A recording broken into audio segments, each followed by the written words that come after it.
Welcome back to Biggie Outdoors at the top of the hour. We welcome in those just tuning in, and for those of you who have been listening, we're headed into another great hour of outdoor radio with Biggie and Brandon here at Biggie Outdoor Studios. This hour is brought to you by one of our great supporters at Outdoor Edge Knives and Cutlery, makers of the swing blade and other great tools for the outdoorsman. Check them out at OutdoorEdge.com and get yourself one of the best hunting knives or cutlery sets you'll ever own. Also buy Koala Buck Coolers, portable walk-in coolers for the sportsman. A great way to save your game when you're traveling on a hunt and want to keep your meat cool. Find them online at koalabuck.com. Now, stay tuned for more Biggie Outdoor Radio.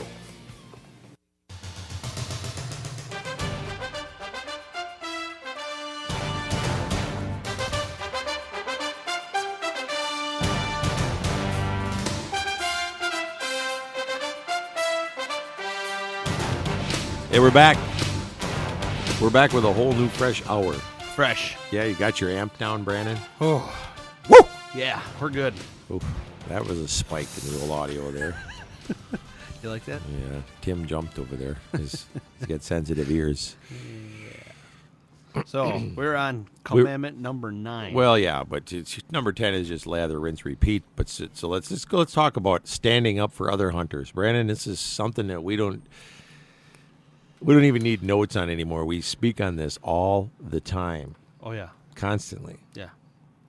We do these seminars We talk free about of it charge everywhere. We go to any trade show that's willing to. almost every week on this show. We talk about and we how talk to about it. stand up for other hunters. Yep. And so we're going to explain it again real briefly because I know some people have heard it. Some people haven't. Yeah. Some people have just been blessed with finding us on the dial. And if you have been, welcome. It's just a pleasure to have you. Yeah, buckle up. Yeah. Thanks. We're glad to have a second listener. So so anyway, standing up for other hunters. Let's hear how important is standing up for another hunter. Well, I explained it a couple weeks ago, and evidently I had some folks actually approach me at IHOP and tell me that they actually listened to the show, which was. And you were like, so I was like, really? So you're the guy. So you're the guy. So no, actually, he commented about that. And there's a lot of folks out there that might look at certain types of hunting and they want to condemn it, whether it be lion hunting, hunting a giraffe, hunting in high fences. What else is out there? Hunting with dogs. Hunting over bait. Yep. Hunting doves. Bows versus crossbows, muzzleloaders, rifles, different kinds of stuff, shotgun. You name it, there's always some kind of controversy around it. But flamethrower. Grenade. Or the bumper of your truck. Whatever. But the thing is, folks, to put it into perspective that any simple-minded person can figure out. And when I say that, this is where, yes, I will call a hunter a simple-minded person. Because when you, and not all hunters are, but some of them is what I'm saying. The hunters I'm calling simple-minded or closed-minded are the ones that are not standing up for other hunters, and they're condemning them, and they're picking on the way that they do things. And the only way to hunt is the way they hunt. Yeah. Yeah. Yep. And a lot of those guys, it's okay as long as they do it their way, but they forget that there's a lot of things that they do also that are controversial and whatever. So what I'm talking about here is look at in statistics, it's anywhere between 10 and 12% of the people in the United States are hunters. Same as it is that anywhere between 10 and 12% are non-hunters. So like roughly 20 to 25% of our population is either hunters or anti-hunters, pretty evenly matched. The rest of the population of the United States are the undecided ones. They're actually the ones that control our destiny. Very true. Yeah. So it's how we present ourselves to them, and it's how, it's what they look at us as. Well, so now if you take all the people and let's represent them evenly, since they're even. I did this once with a pie. Okay, you take a big pie over here. This is your anti-hunter. Another big pie over here. These are your hunters. The one thing the anti-hunters don't do is fight amongst themselves. What flavor is the pie? The one thing that the anti-hunters don't do is fight amongst themselves and divide themselves. They stand solid all the time. They do. Yeah, they're very good at it. So now that we got our pie over here, we're hunters. We're jealous of each other. We're jealous of each other's pictures. We're jealous of how anybody else hunted. We're always cutting on each other. We're saying if you hunted a high fence, you're not a hunter. We start calling them names. We're saying if you hunt with dogs, you're terrible. We start jealous of what they hunted, where they hunted. Yeah. And really it doesn't matter because everybody in this pie makes up hunters. Yeah. So if you're part of some of the pieces of pie that are only hunt open range and do it 100% legally all the time. Now, before you start throwing stones at anybody else, you need to really look at yourself. Do you ever catch too many fish? Do you ever keep an extra duck? Have you ever, hunted too close to the road? Have you ever, there's so many things. If you've done anything wrong, you've got, first of all, no business at all opening your mouth and saying anything negative about anybody else or the way that they hunt, period. But let's say that you are completely perfect and you turn around and you say, hey, look, I don't like anybody that chases bears with dogs or chases wolves or any of those kind of, if you're going to do that, you're not part of our group. So we didn't take a little knife. We reach in, we take that piece of pie out of the pie, all of them people, because we've just made them mad. We took away their sport that they love to do as much as you love to do what you like. So now they don't have your back anymore. So they're gone. They're out of the pie. Now take a look at the two pies. One's whole, one has a piece missing. And now it's time for a vote. Yeah. But now let's say they took out one thing. So now let's go after high fence hunters. Oh yeah, you hunt on a high fence, without thinking, you immediately condemn all high fence hunting and you don't think about why do people go there? There's a lot of reasons which we can get into. So now let's cut that piece of pie out of there. And not only does this make the hunter's pie smaller and the anti-hunter's pie is staying the same size, right? But say some of those people that were cut out of the hunter's pie decide, well, they've got nothing else to stand on the hunter side for, so they go to the anti-hunter side and say, screw it, let's go ahead. It's called revenge. Yeah. Yeah, so then not only do they have their full pie, but they have their full pie and then some against our not quite full pie anymore. So you want to take away my hunting rights and you want to turn against my sport, I'll fix you. Yeah. I'm going to take away yours. So I'm going to join the anti-hunters the next time it comes around, and I'm going to take away what you like to do. We're going to go after deer hunting. Best way to look at it, the anti-hunter's pie is never going to get any smaller. No, it can only get bigger. Yeah, exactly. Ours can get smaller, and it does from our own stupidity. Yes. And I'm going to just come right out and say it. If you're listening to the show, if you are out there and you go on Facebook or you go anywhere and you blast somebody because he hunted and you're like, oh yeah, it's a high fence deer. That's you hunt a high fence. That's not hunting, and you start blasting on somebody, you're stupid because you're threatening to take a piece of our pie out. If you take one hunter away from us, that's one less vote. Yeah. If you alienate one person, and every time you do that, There's hundreds of other guys out there that are just as dumb as you are, and they're doing the same thing, and they take another guy out, and they take another guy out. And pretty soon, like I said, that's how our pie gets smaller and smaller. You never support a law that comes in against hunting of any kind. You never jump on the bandwagon against another hunter. A hunter hunts a lion.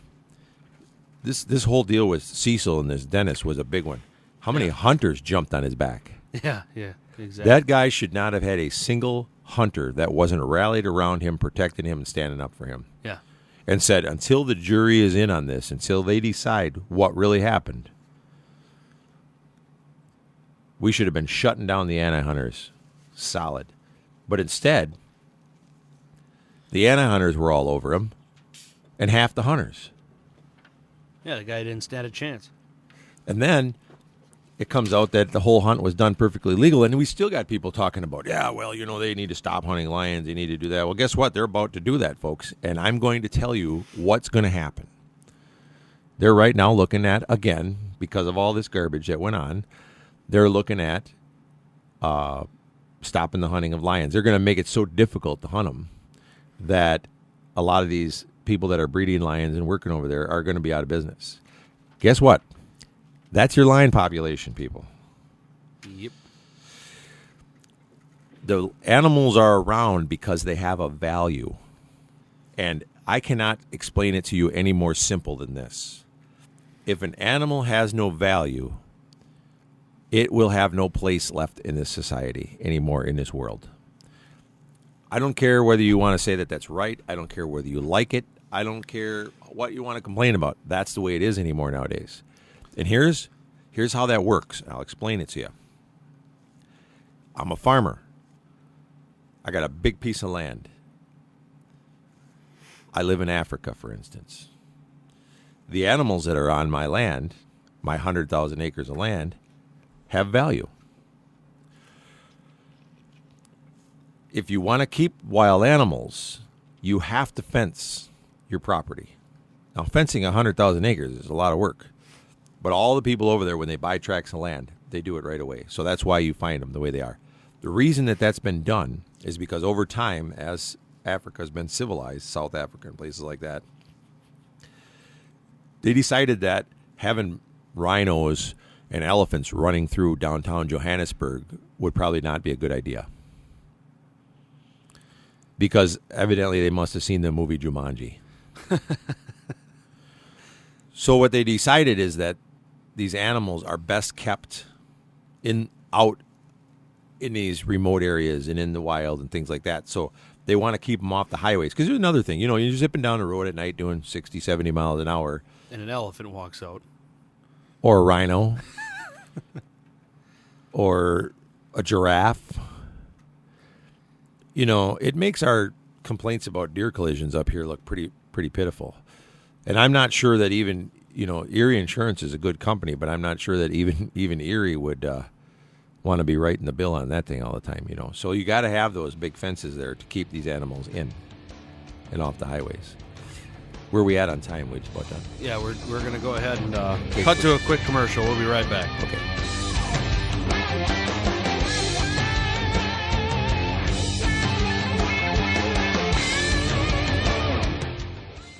Grilling season never ends at Dickey's Barbecue Pit in Wausau. Meats are seasoned in slow smoked and hickory wood burning pits on site daily. Buy it as a meal or buy it by the pound. Takeout's available. Drive-through, dine in, or even get Dickey's to cater your next big event. Dickey's Barbecue Pit, located at 2111 Stewart Avenue across from Furniture and Appliance Mart. You can smell the hickory smoke goodness already. Hey, it's deer season and some of us don't have the best hunting shack. But if you go see our friend Denny at the Shed Shop in Anawa and Shawano, you can find the perfect little cabin, shed, or even a deer blind. Denny at the Shed Shop has the best little buildings in the Northwoods, all made with the quality of the Mennonites. So check out the Shed Shop today. Give Denny a call at 715-584-3054. The Shed Shop. Do you want to get the most exposure for your business for each dollar spent? Of course you do. We can help. Whether it's simple lettering, company decals, or a complex vehicle wrap, Auto Trim and Sign is a 3M certified company that can design, manufacture, and install graphics perfect for your business. You can be assured your car, truck, trailer, big rig, or your company's entire fleet will be in good hands. Check out our website at autotrimofwausau.com for examples of our work, or give us a call today, 715-842-9114. When you're cruising down the road and put your nose astray, call BRB Auto Body night or day. Whether you had a run-in with a deer or something a little bigger, BRB Auto Body can make your car look like it just rolled off the assembly line. BRB Auto Body specializes in complete body and paint repair, fiberglass repair, and custom painting. At BRB Auto Body, you'll receive a complimentary loaner car while yours is being repaired. Plus, you can have pictures of your vehicle's progress emailed to you on a daily basis. BRB Auto Body also offers 24-hour towing and roadside assistance at 359-9792. The next time you need auto body repair, choose BRB Auto Body, located just 1/2 mile past the Cedar Creek Mall on Highway XX in Rothschild, and online at brbautobodyinc.com. Expect a quality job from BRB Auto Body. BRB Auto Body. BRB Auto Body.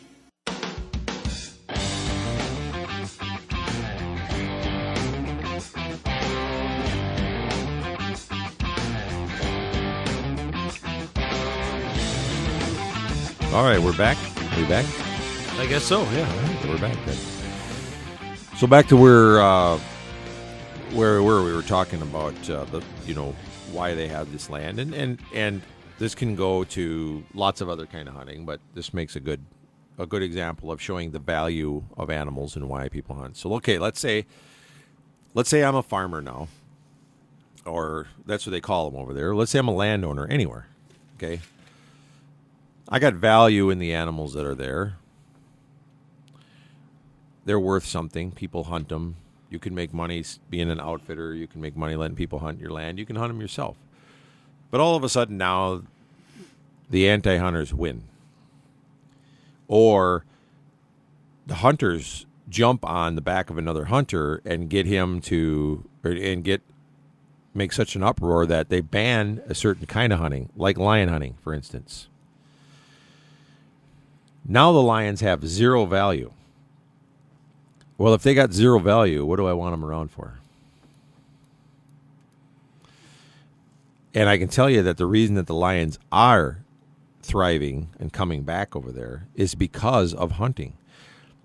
There's in the southern half of the continent of Africa, in the last 15 years, they've gone from 3,000 lions to over 9,000, close to 10,000 lions. 2/3 of them, or better than 2/3 of them, are privately owned or on private land. Yeah. So if you start cutting out lion hunting completely, Those 2/3 are going to disappear. these guys that are raising them are going to be like, hey, what the heck? Question. I'm done. Yeah. So if they're on private land, does that mean They were privately fed, They're- or are they yep. on land that they are allowed, that they have enough? no, they're cared for. Okay, They're cared it's for. not They like were it's not like they they're were introducing antelope or some other species that the lions are going to. well, there's other species there, but they control the numbers, but they raise them, and then they introduce some to the wild, and then they keep some in their private places where they hunt, and they do a lot of research with them and things like that. And the sport of hunting a lion brings in so much money for the people around the area, the local economy, as well as the fact that the bones from the lion are being substituted now in some of these countries for the bones of tigers, which we all know the tigers are in grave danger. And so by getting those folks to use the lion bones instead from legally hunted lions, they've stopped or lessened their poaching on tigers, and they're starting to let the tigers slowly come back because they can use these other bones instead.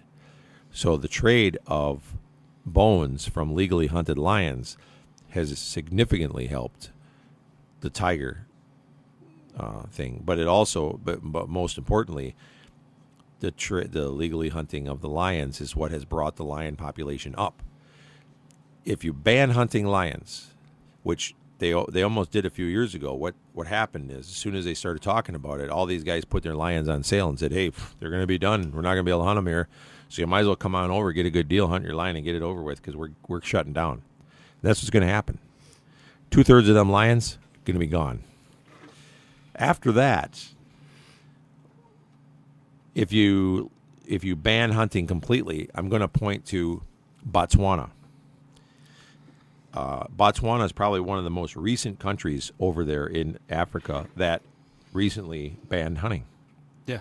Used to be you go to Botswana and get some great elephant hunts and some good hunts. And the anti-hunters and the tree huggers came in there and they were like, oh, okay, well, we're going to stop all this. What happened? Right now, about 85 to 90% of the elephant population is gone in Botswana. And it's because the poaching just went rampant. The people over there are fed by the hunting.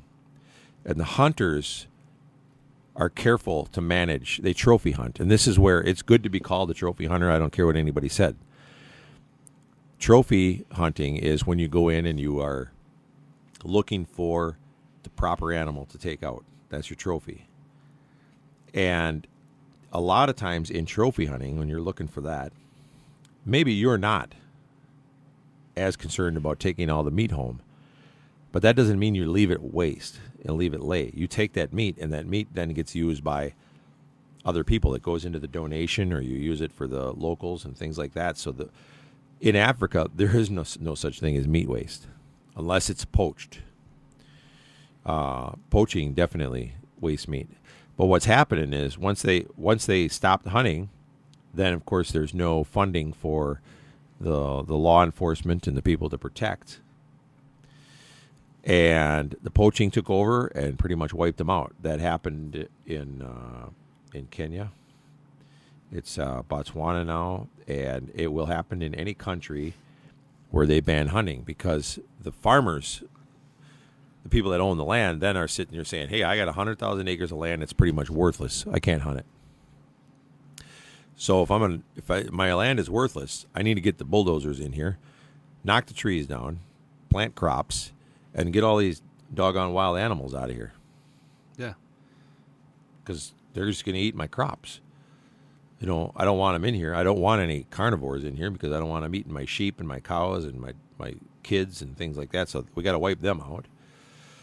And we got to wipe out all these impala and kudu and all the rest of them, because they're eating my crops. So I got to make money with my land. So immediately what happens when you ban hunting is you actually decrease the amount of animals. So anti-hunters don't realize that if they don't want any animals left, it's very simple. Ban hunting.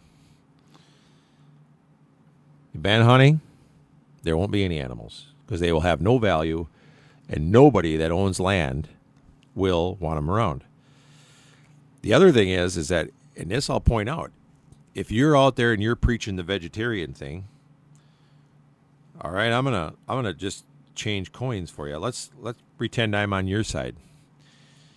Let's make everybody. Let's just pick America just for now. Let's make everybody in the United States of America a vegetarian tomorrow. No more meat. I'm not interested.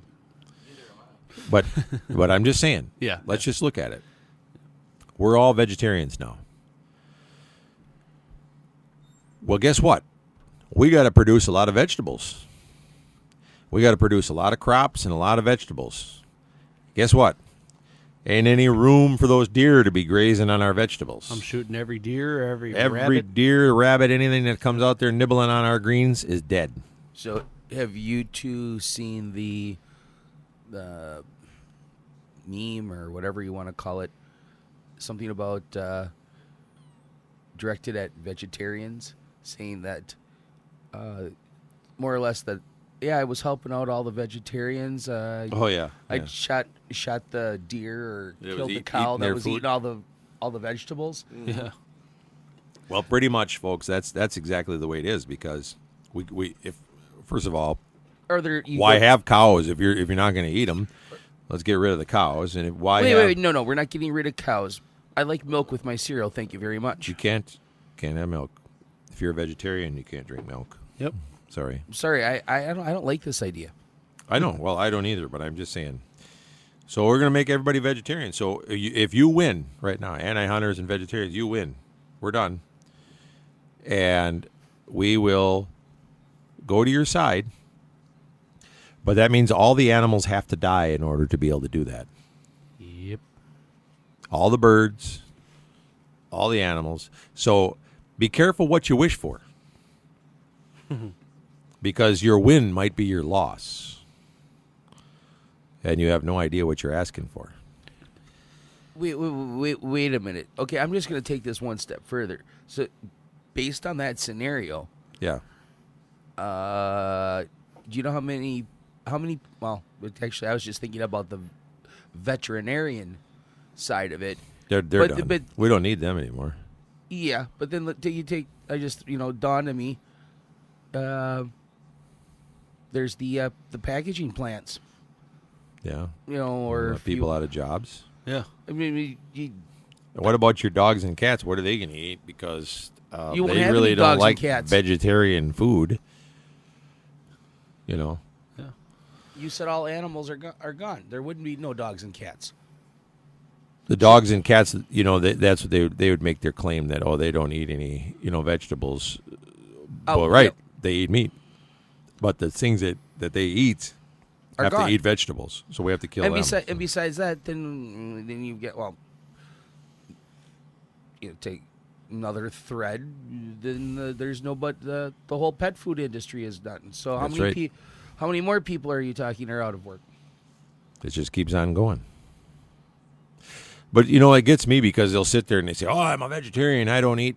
I actually saw this on a couple people's Facebook. I'm a vegetarian. I don't eat meat and anything like that. The only thing I'll eat is fish and chicken. We'll be right back, folks.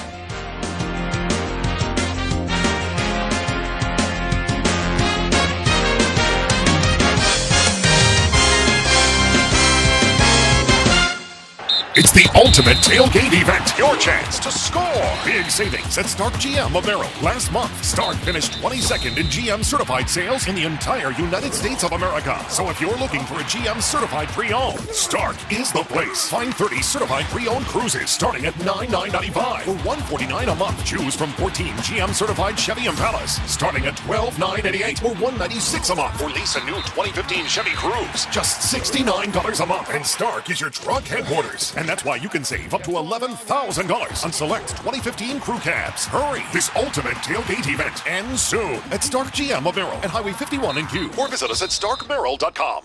Plus tax title license fees. Cruise selling price $99.95. $149 a month. 0 down. 72 months. 3.49%. Impala selling price $12,988. $196 a month. 0 down. 3.84% APR. 75 months. With approved credit. 24-month lease. 10,000 miles a year. $44.50 in rebates included. Must currently lease a non-GM vehicle. While supplies last. See dealer for details. Based on August GM certified pre-owned sales in the country.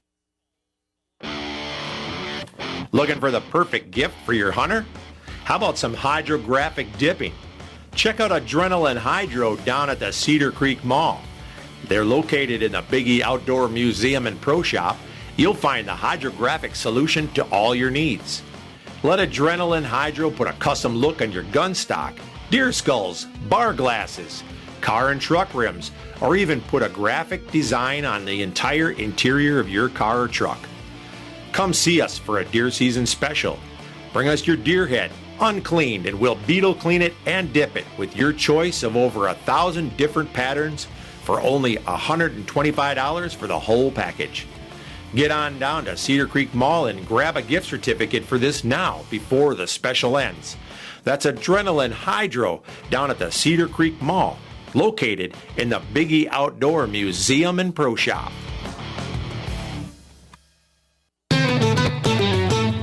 Every single day, people just like you are leading happier, healthier lives by working out at Snap Fitness. With 2 locations, one in Weston and one in Wausau across from Fleet Farm, the hardest part of getting into shape is just walking into gym for the first time. So don't wait any longer. Head on down to the best deal in town and the best atmosphere you'll find for getting into shape. Trained professionals at Snap Fitness make them the perfect choice over any other fitness center in the area. Snap offers fitness classes, professional trainers, and the best equipment around. Get your own personal key to a private gym. Work out anytime you want, 24/7 in a members-only environment. No need to lock into the long-term contracts of other gyms. And tell them you want the Biggie Outdoor Special to get the best deal around on your membership. Snap Fitness in Wausau and Weston.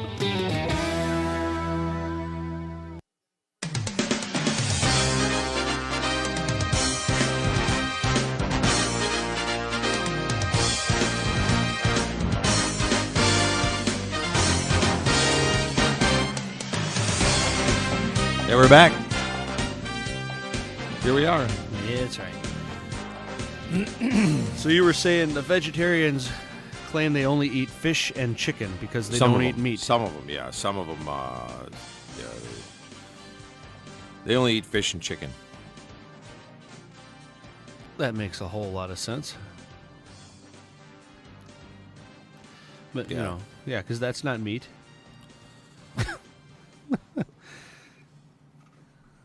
Oh, yeah. Excuse me, Brandon. What'd you do? Did you fart? I do not understand. Huh? I do not understand. What's that? You do not understand. No, I do not understand. Okay. Tuna. I got you. Yeah. All right. Charlie. It was a good joke.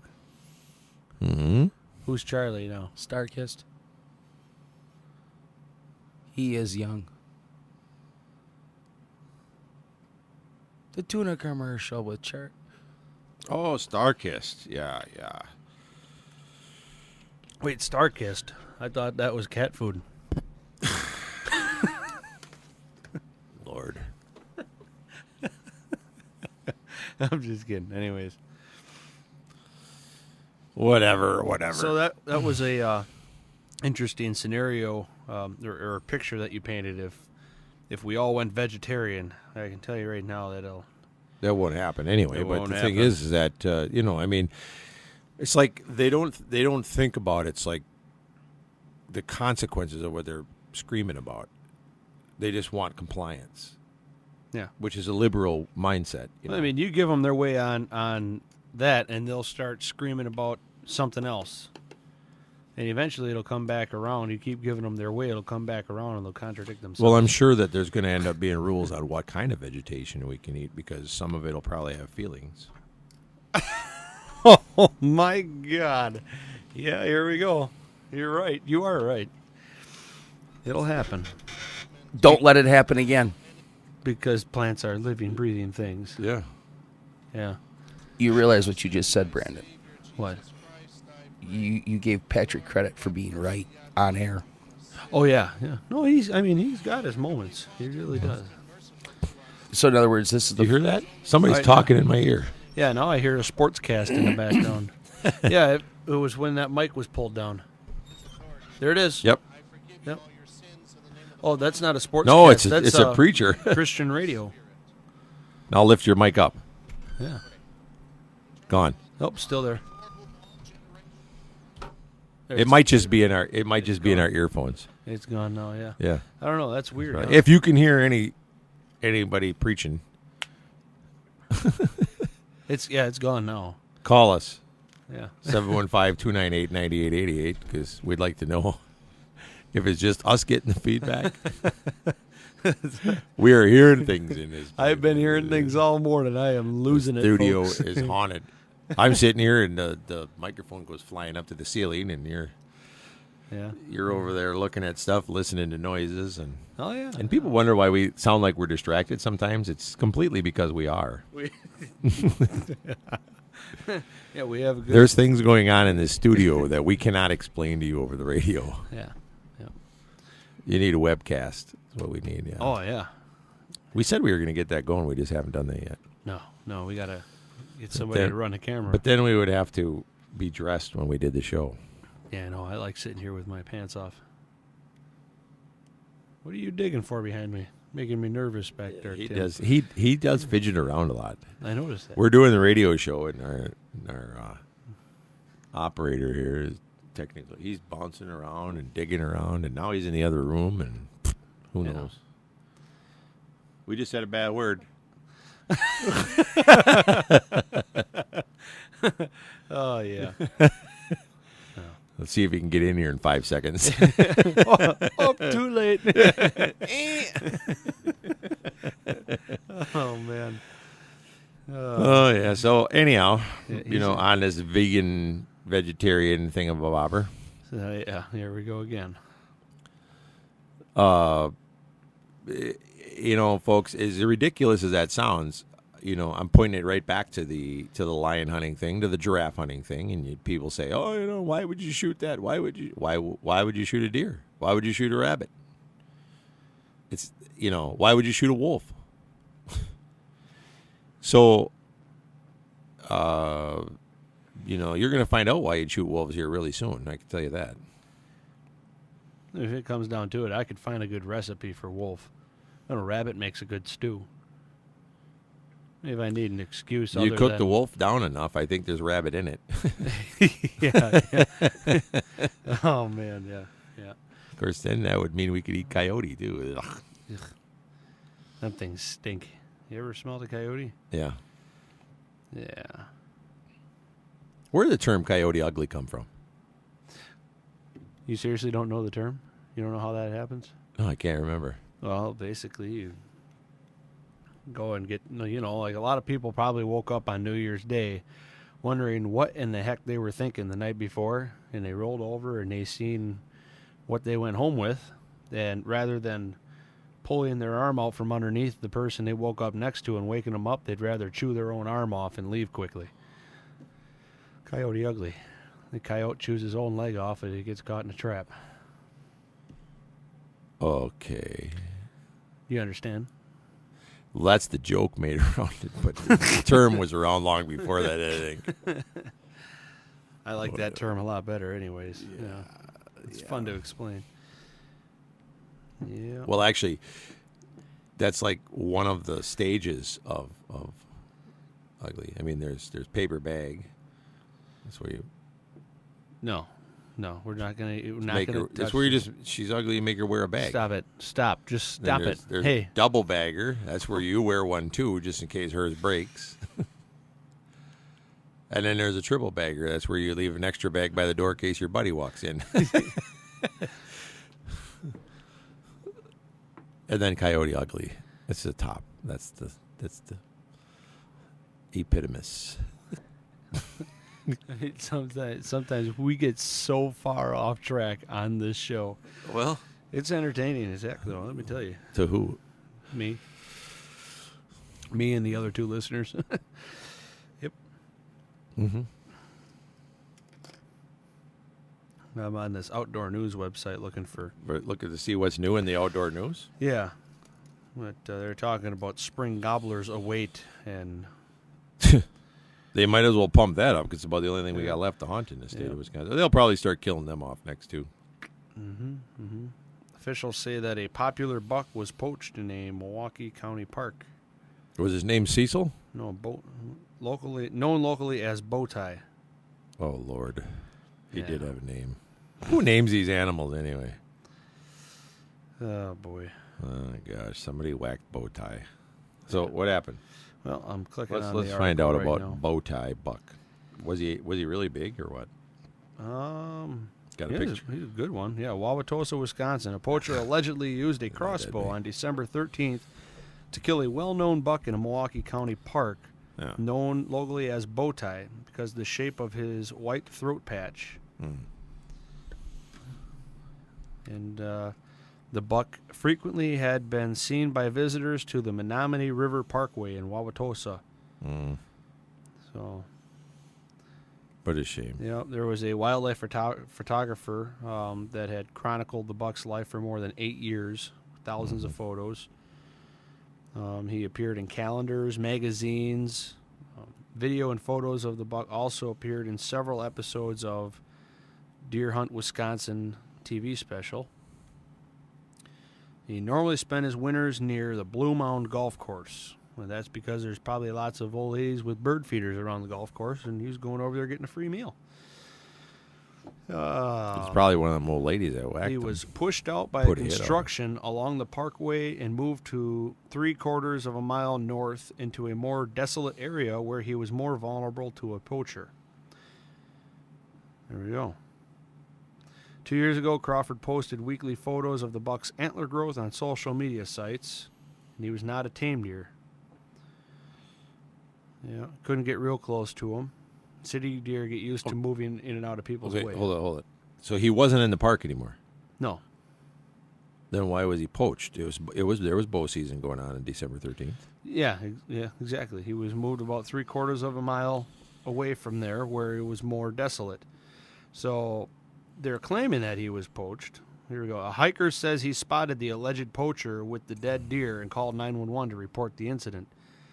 The DNR confiscated the carcass and the suspect's crossbow. Milwaukee County ordinance prohibits hunting in county parks. That's why it was poached. He was actually poached in a county park. He was no longer living by that Blue Mound golf course because of construction to the parkway. Oh. But he was still in the county park. So that was a poacher. Yep. And they caught the guy. Good for them and good for him. He's right where he belongs right now. Again, people, don't break the law. That's not good for us. Yep. So actually, it was poached, and that's unfortunate because it sounds like this buck was kind of a face to a lot of our wildlife magazines and stuff like that. So. Mm-hmm. Yeah. But there you go. There's another one for the antis to preach about. Yeah. Yeah, that's the stuff they look for right there. I can tell you. is. It's not a good deal. But, we're going to get ready here, folks, to take a quick break, and we'll come back and wrap up the end of our second hour here after these messages.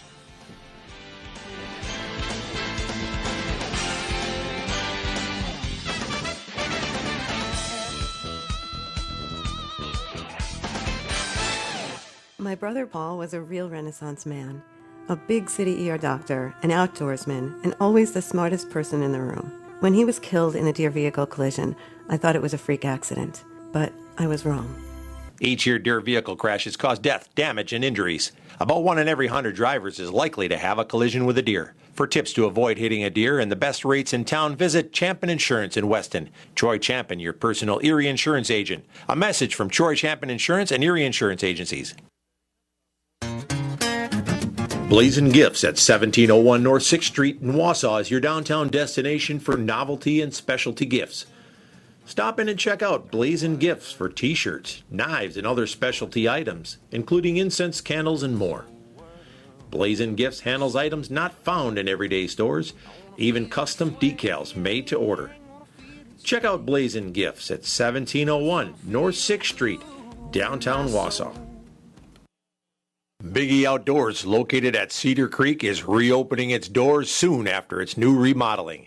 Home to the area's first and only big game hunting museum, with educational exhibits displaying animals from around the world and facts around the hunters' contributions to their survival. Pick up some unique souvenirs and gifts from the museum and from the Big E TV shows. Meet the pro staff from Big E TV and Big E Outdoor Radio. A great place to stop in with the whole family. And while you're there, book your next hunting trip with the Big E Outdoors Professional Hunters. With over 21 personal hunting destinations worldwide, you'll be sure to find a quality getaway with the Big E Outdoors destinations. Big E Outdoors is also home to Adrenaline Hydrographic. Check us out online at BigEOutfitters.com and register to win a free hunt. Big E Outdoors at Cedar Creek.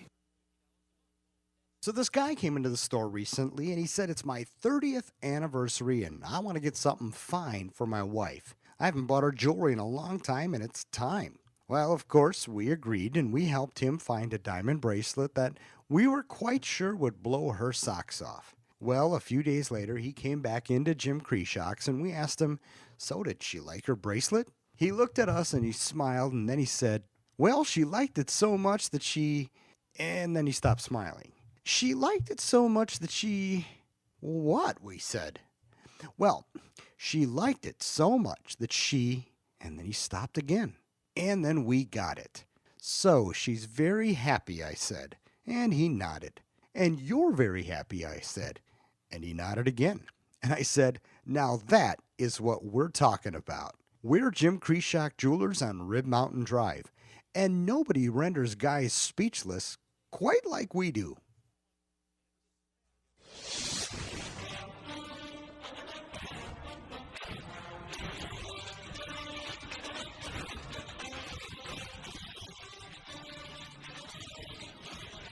And welcome back. Whoa. Hey, that was in stereo. Hey, who's doing this? Is this you or me? It's both of us. All right, okay, good deal. Yeah. So we got one more segment here to wrap up the second hour. Then we're on the home stretch. We're on the home stretch. Here we are. Oh, this is the last segment of the second hour. That's right. Yep. Oh, so we're not on the home stretch just yet. No, not yet. No. So anyway, what were we on there? We were on this bow tie buck. Yeah. So we got that pretty much covered. Yeah. Terrible thing, people that do that. That's greed right there. It is. Yeah, it's unfortunate because. Did the horns on that buck taste any better than the horns on another buck? That's what I want to know. Well, the guy never found out because the DNR confiscated the buck, the crossbow, and the guy sounds like he's in a lot of trouble. So. Yeah. So, did either of you hear anything about that buck in Rib Mountain? No. That What big about one? it? Yeah. I didn't hear anything about him this year. I mean, by the sounds of him, he probably died of old age by now. That buck's been around for a long time. Right. But similar idea. Urban deer. Oh, yeah, absolutely. I know his offspring are in the same area hanging out, so he's probably... If he's not still alive there's definitely plenty of deer to look at that came out of him. So, well, I just heard some. As long as you bring that up, is somewhere I came across the stat. They claim that deer, what is it, mile and a half from within a mile to mile and a half from where they're born. it depends a lot on the population of the area and the sex of the animal. And also depends on their health. Generally, a mile to a mile and a half, 2 miles. Yeah, generally they'll stay in that area. But if it's, if it's a heavily populated area, a couple of bucks, they're gonna run each other around. Buck and rut is gonna travel way more than a couple of miles if he's on a hot doe or looking for a hot doe. A sick animal might move around somewhere that would be a more healthy place for them to live. Basically, if they're sick, they need to get somewhere where they're going to eat bird feeders or eat out of bird feeders and go down to the creek where somebody's got an aerator in their backyard, or not a creek but a pond. But it depends around. They'll move around as much as they can. I mean, obviously deer get sick, they don't go to the clinic, they just try to move around to make themselves more comfortable. So it varies on a lot of different things. You see deer move quite a bit. Sometimes development to an area can completely move the whole herd out of there, and then they'll scatter around and they won't be anywhere within them 2 miles. They'll be, some will be on this side of town, some will be on the other side of town. So, yeah, it all depends. There's a lot of variables that you throw in there. But whoever does the science on all that stuff likes to believe that they'll stay in that mile to a mile and a half area, but they don't like to tell you all the variables about it. I mean, for a deer to stay that local for its whole life, for all of them to stay that local, there's no way. Most of them get moved out. Okay, just to play devil's advocate, then how do you explain where I've seen them? Say like along Swan Avenue in Rib Mountain. Okay. Deer and turkey. Yeah. Just in the middle of the day, in between houses, in backyards. In areas where the people don't mind them as much. Where they don't have as much pressure. Is that what you mean? Well, not only that, but where the people don't mind them as much. Because if you have people that are complaining about them eating out of their bird feeders or eating in their gardens, you're either going to have some redneck like me that's going to shoot them out of their backyard. I mean, not that I would do that. Or you're going to have a cup of coffee. Or you're going to have somebody calling the DNR to get them moved out of there. But in an area where the people don't mind them as much and they think that they're cute to look at and all that, that's fine and dandy. You're going to have a few that hang around, but they're not all going to hang around. When you have a high number of deer or a high number of any animal in one confined area, that's where you start getting disease breaking out. You're gonna get blue tongue, and you're gonna get this EHD stuff. I'm even afraid to say that because everybody calls everything EHD or CWD, and it's ridiculous. But really, when you get a high number of animals in one area, they're gonna get disease, and Mother Nature's gonna do what Mother Nature does. So some of these animals, a more dominant buck that's been living there longer, he might hang around there because he's the boss. He can. But he's going to kick out the younger bucks. He's going to say, no, you go, find your own tract of land or, go find your own bird feeders to eat on. And you might chase him across the highway and he gets hit by a Mack truck. And that's it. Poor truck. Yeah. So, but yeah, I mean, that's... Some of them hang around in that area, but as the herd grows, they're going to be spread way out. That's just the way it is. Mm-hmm. You can also scatter them just by chasing them around a little bit. Oh, yeah. You go out there with a four-wheeler, they'll move.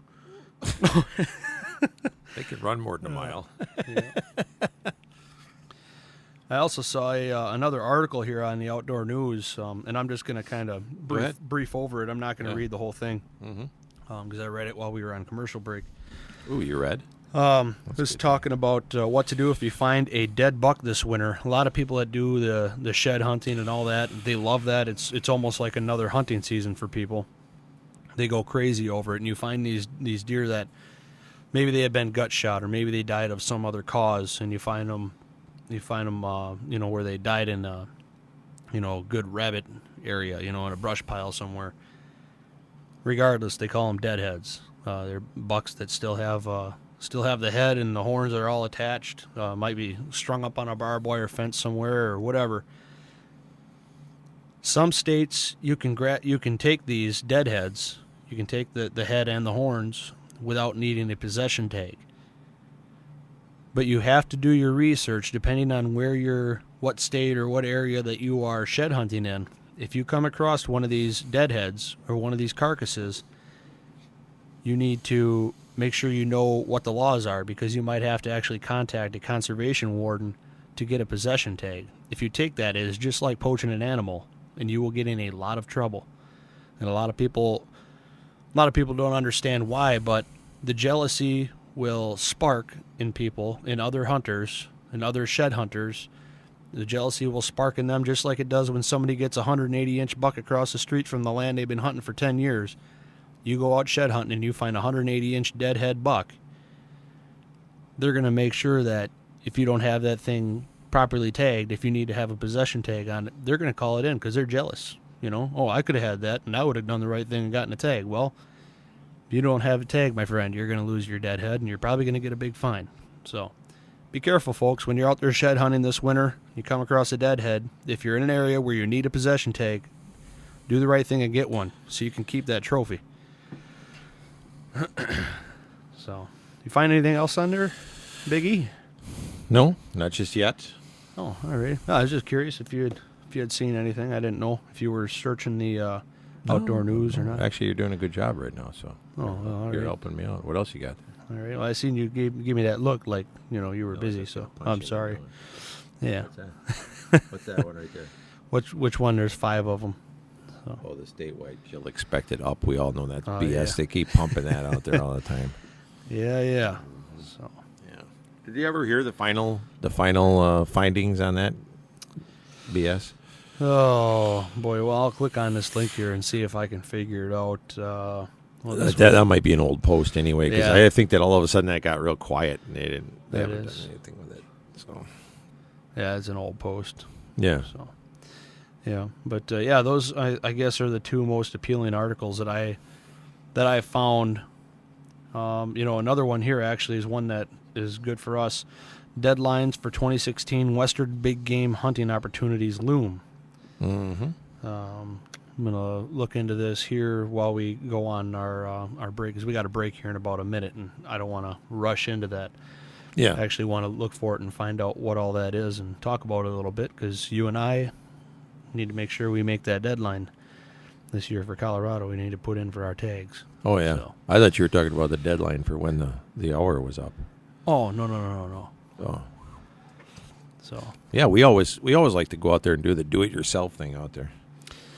Yeah, that is fun, too. You know, if you've never tried it, it's fun. It's a good time. If you haven't tried it, it's best to try and go with somebody who may have done it before, because that public land hunting can get pretty confusing and stressful if you don't know what you're doing.